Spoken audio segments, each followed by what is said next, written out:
Good morning, everybody. Thank you, Eduardo Bolsonaro, for putting this event together. Thank you, everybody, for showing up. Thank you for having us and having this discussion about foreign affairs, strategy, about what's going on in other countries and how that may affect our nation and the decisions that we take internally. I would like to start this conversation understanding that Brazil is a medium power considering world affairs. We play a very important role of validating politically the games that are played with the larger nations and the dynamics of the conflicts that originate from this dynamic of superpowers like the United States, maybe Central Europe, Russia, China. And however, we are a regional power. And we do have some constraints here. So I think it would be best for me to ask you a few questions considering the Middle East, because I believe that that's your specialty. In the Middle East, we have a certain war or Cold War taking place at this point.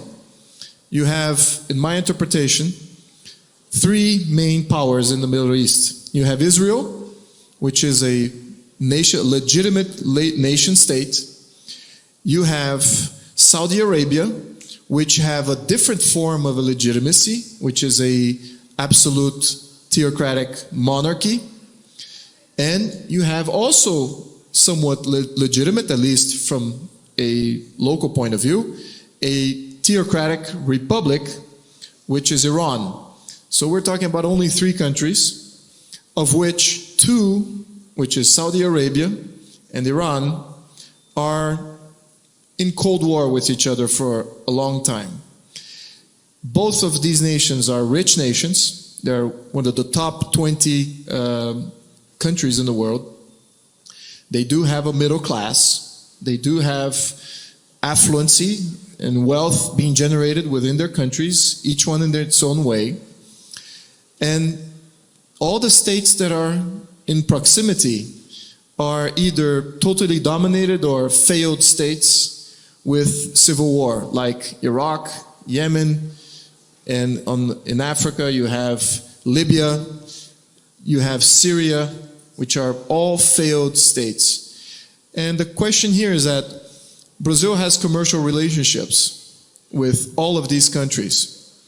Yet, in assuming a political position of making sure that our region gets rid of countries that are totalitarian regimes, and we position ourselves as a leading democratic role model for the region, we are automatically communicating to the world that we would like to have better partnerships with countries that are similar or have the similar values. And when we extrapolate that to the Middle East, it becomes very confusing.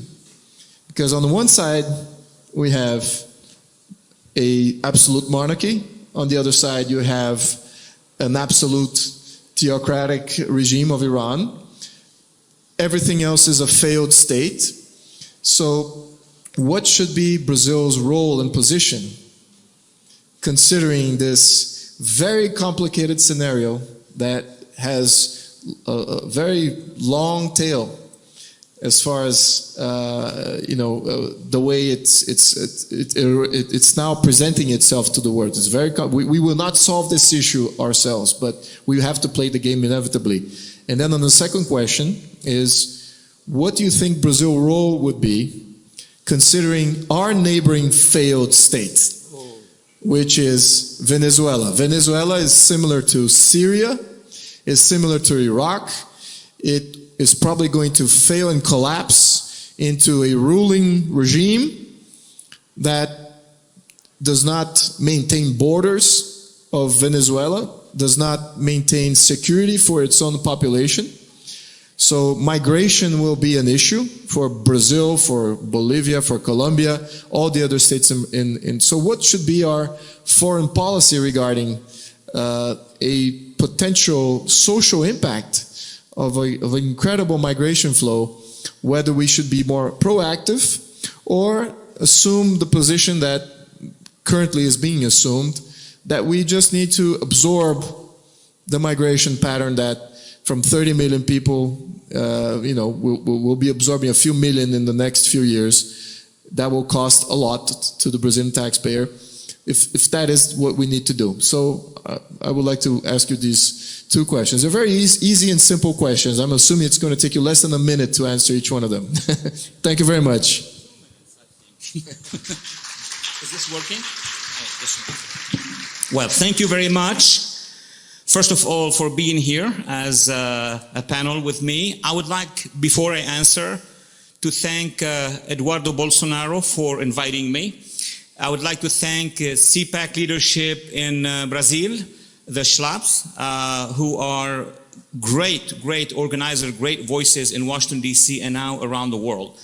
I am very happy to be here in Sao Paulo, in Brazil. My last visit was many years ago, and I can guarantee you that for an observer, Brazil has changed tremendously. But the real change that we see out of Washington and out of the United States is really a change in terms of vision. Today, as I heard and saw all these speakers before me, it consolidated the idea that what has happened since last October with the election of your president, Jair Bolsonaro, is a big revolution in soul, in spirit, in intellect, but I think also it is going to impact other countries first in the neighborhood, and of course, as far as the world is concerned, wherever you have societies that are evolving, that are changing, Brazil will be a model. So thank you for being here, and I would like now to discuss the 2 points that you raised. I would need more than 2 minutes for that, but these are certainly the most important questions in foreign policy that one could raise in Brazil at the time where Brazil is evolving and is moving towards a new future, which is going to be bright, there is no doubt about it. When your campaign, let me begin from my own vision so I could answer. When the Bolsonaro campaign started, nobody in Washington even noticed in the beginning. We're talking about the summer of last year. So I started to look at the videos, at the speeches, at the Twitter. Many among you know that I'm on Twitter and I'm very active on Twitter. And I realized that this debate is new. And this debate is very comparable to some of the countries you had mentioned in the Middle East. Meaning, should the country stay in the old status quo, which obviously a majority of Brazilians didn't want to remain in, or should it move? That's how I, in the first weeks of September and October, I started to tweet to draw the attention of the American public, should it be by being on Fox News or by being on Twitter or Facebook, that something new is happening in Brazil. A new voice has begun in Brazil. And I did not just hear and listen to what the presidential candidate was saying, but what his supporters, yourselves, were tweeting to each other. And I understood that there will be a change in domestic politics, there will be a change in social politics, and of course, in foreign affairs. And that's why this panel is very important.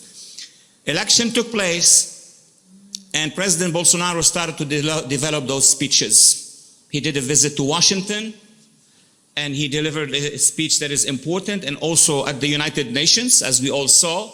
So let me begin by saying, foreign policy of this great country is changing. It will impact its neighborhood, and it will impact countries far across the Atlantic and the Mediterranean. Brazil's side is almost half of Europe. This is 205 million people. The United States and Brazil are the majority in this Western Hemisphere. So all these data are important, but what is more important are the ideas that your president, your government, your excellent foreign minister speaking many languages, including French, around the world have been developing. Let me go now to the Middle East. Middle East is too long to explain very quickly, but as my good colleague has mentioned, you have poles of influence. Let me begin with the most active pole, not always in a positive way, that's Iran, the Islamic Republic of Iran.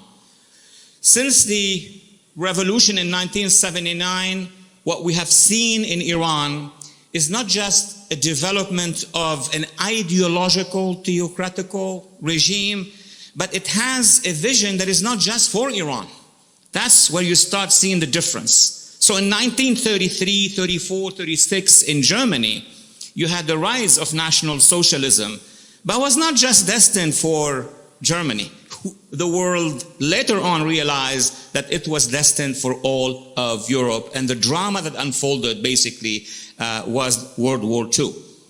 Iran was able over the decades, first to control Iraq. It has militias in Iraq. Then to link up with Syria. Then it has an ally in Lebanon, which is called Hezbollah, that now controls Lebanon.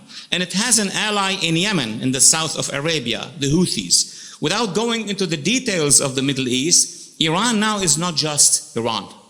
It's the head of a very powerful geopolitical entity which stretches over 4 countries. But beyond that, the Iranian regime, if we can call him regime, has smashed the opposition. There is no opposition really in Iran, organized public one, has also funded and supported cells and networks around the world, and specifically in Latin America.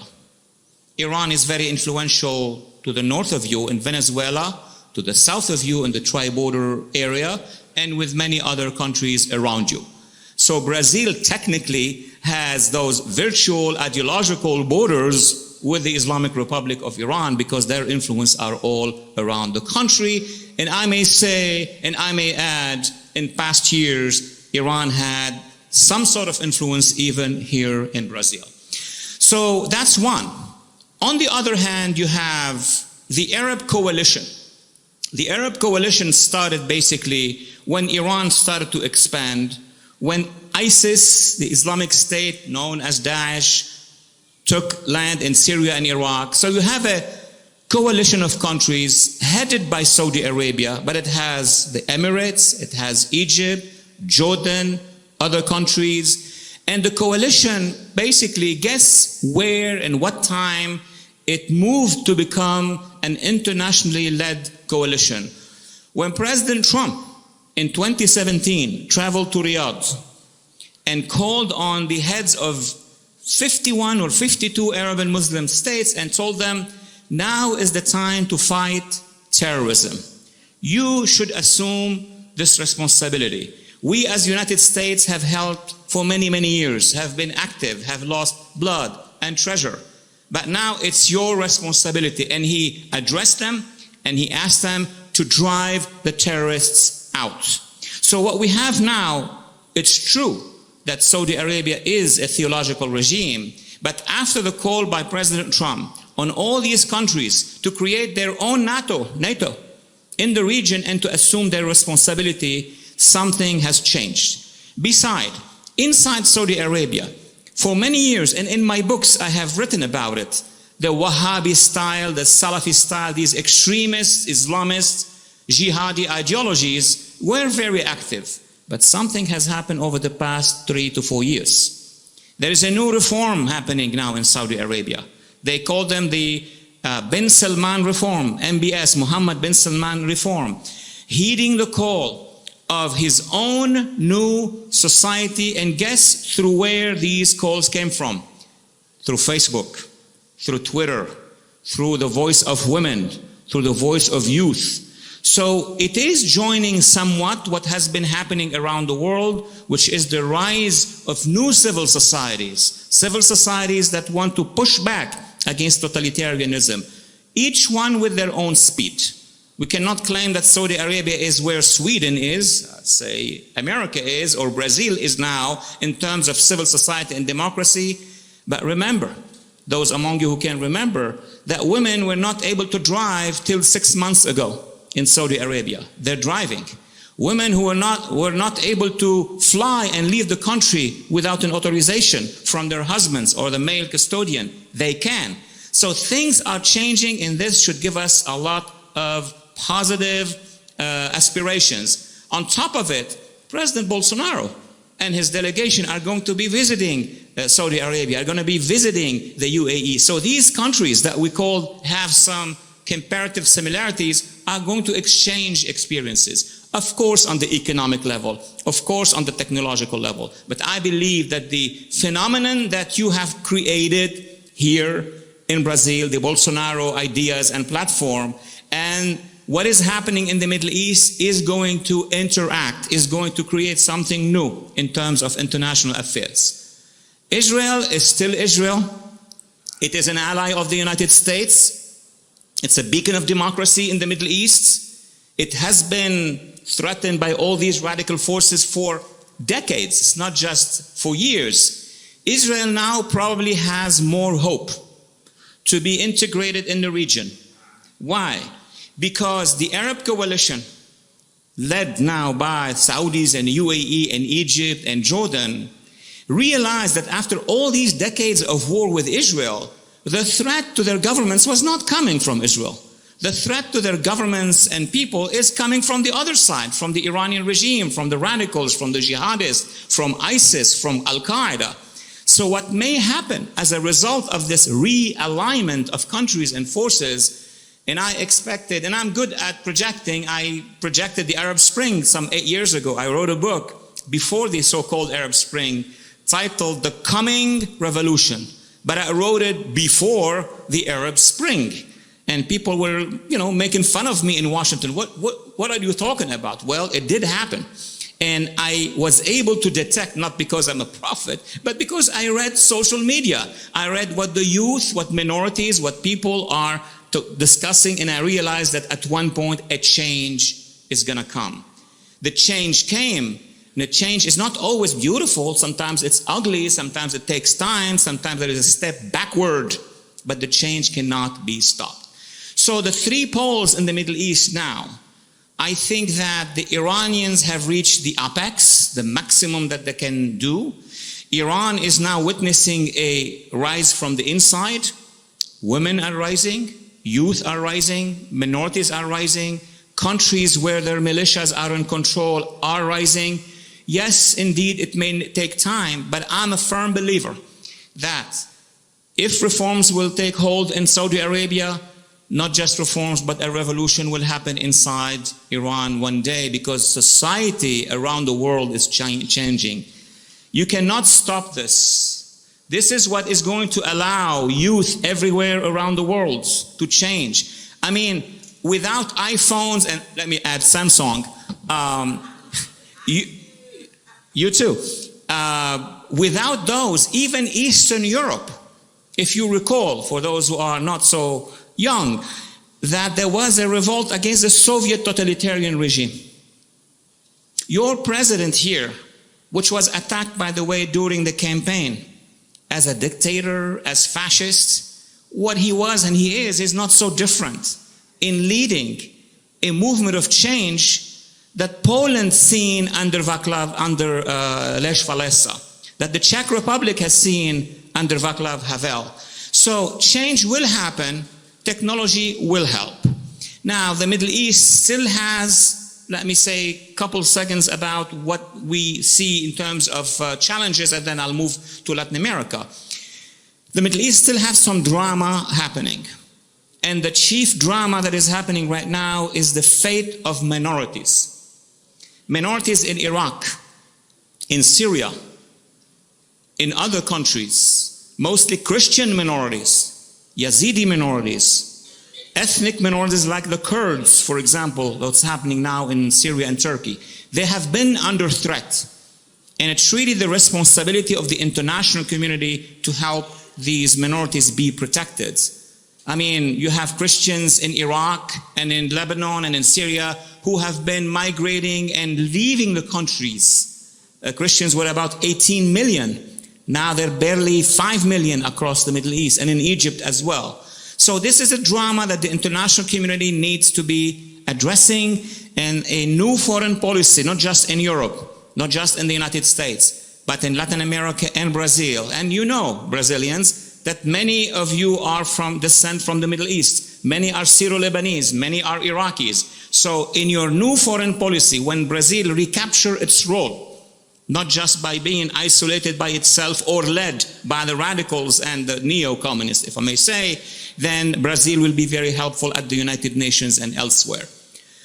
Crossing the Mediterranean, the Atlantic into these beautiful shores. I agree with you that Brazil was in one spot and now it is in another spot. The first challenge that you have, which we still have in America, with the election of Donald Trump, our foreign policy changed.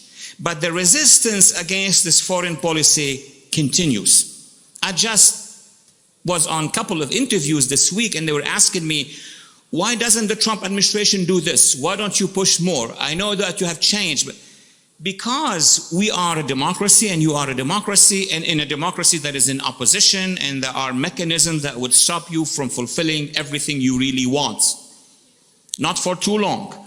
So as for America, which is trying to do its best, first of all in alliance with this new Brazil, but also in the Middle East and in Africa, it's going to take some time before the Trump administration be free to be able to do all what they have promised, all what they're going to promise again for the next mandate. I hope that he will be re-elected.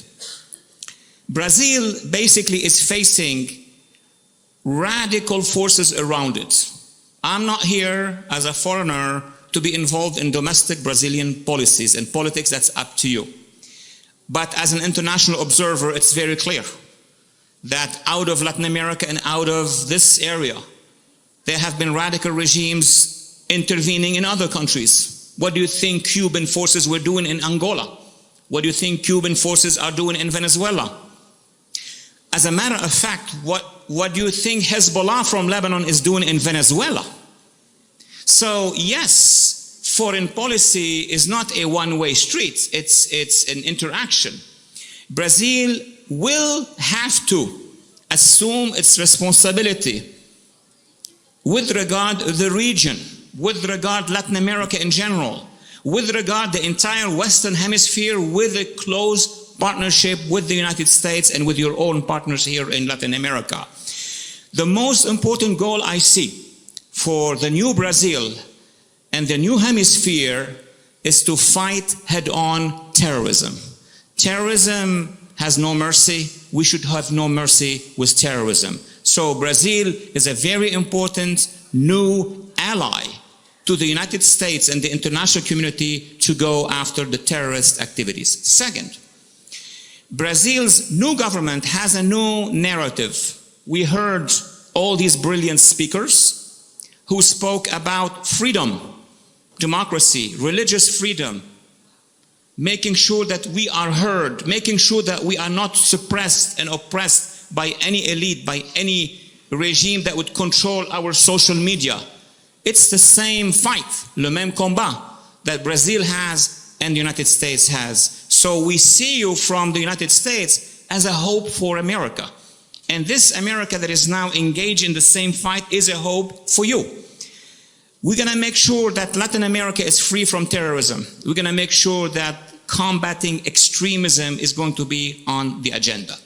Now let me zoom it towards the end of my 2 minutes to Venezuela. I don't think you need me to understand Venezuela. It's your neighbor.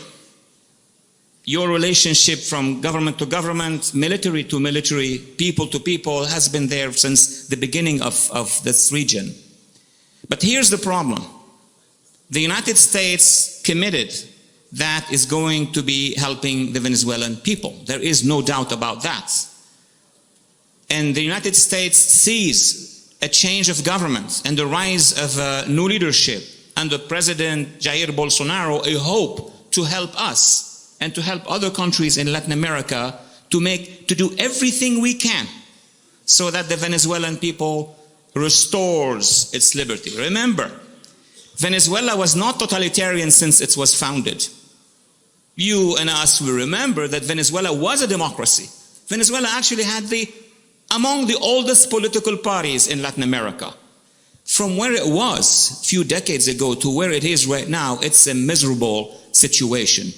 Unfortunately, Venezuela has dragged and drew all the bad actors in the region and in the world.